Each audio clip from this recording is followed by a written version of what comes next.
Bonjour, aujourd'hui une petite vidéo pour préparer notre séance à la découverte du plan de Benioff, où on essaiera de comprendre ce qui se passe au niveau de la fosse du Chili et des fosses océaniques.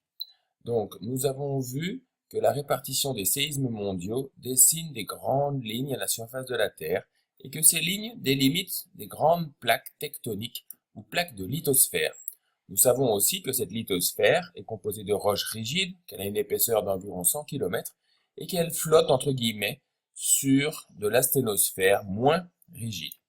Alors, euh, grâce aux technologies GPS, on sait que les plaques lithosphériques convergent au niveau des zones de montagne, convergent au niveau des fosses océaniques et divergent au niveau des dorsales.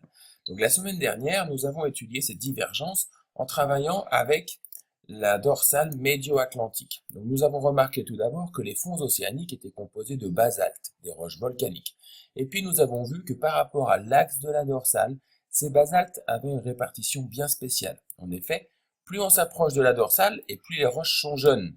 Plus on s'éloigne et plus les roches sont âgées.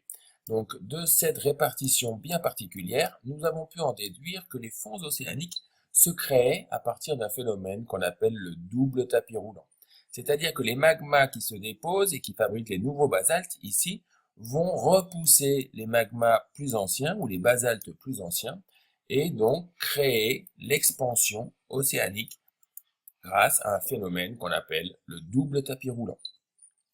Mais aujourd'hui, j'aimerais qu'on regarde une autre dorsale, la dorsale pacifique.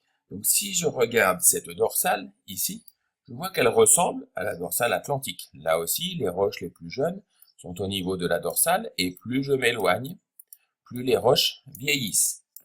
Mais il y a pourtant une petite différence. Est-ce que vous la voyez?